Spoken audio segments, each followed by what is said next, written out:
What is the VicoVation Vico MF1? The Vico MF1 is the entry-level model in VicoVation's dashcam range, slotting in under the Vico MF3 and the Opia 2. Whereas the latter two products offer 1,440p recording, the Vico MF1 sports a more modest Full HD resolution. But it still houses the well-respected Ambarella A12 chipset inside, which should mean quality is still up to scratch, once the lower resolution is taken into account. VicoVation Vico MF1, specification and windscreen mounting. The Vico MF1 sports an identical chassis to the Vico MF3. The only noticeable difference is the coloring, with the Vico MF1 sporting yellow highlighting where the Vico MF3 opts for red. The main feature difference is the resolution of the CMOS sensor inside, with the Vico MF1 having a 2 megapixel unit instead of the Vico MF3's 4 megapixel one.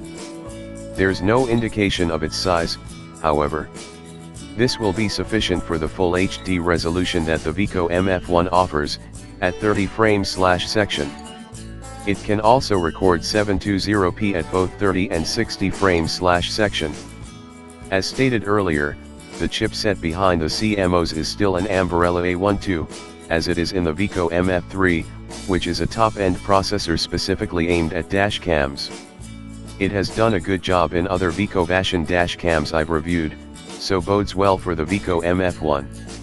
Video is recorded to micro SD memory, although no media is included in the box.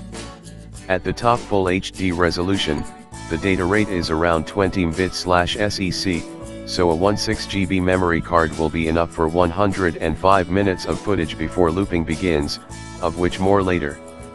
This is a decent data rate for H.264 compression, not the highest, but not too aggressive either.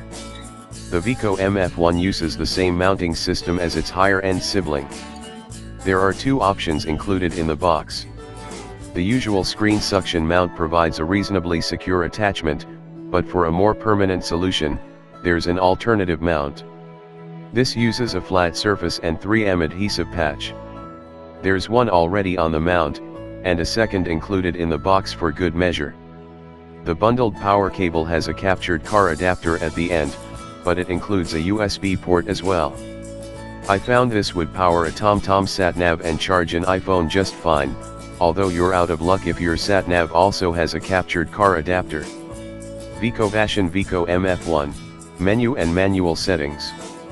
The Vico MF1 is operated using 5 buttons on the rear and a 3-inch LCD screen.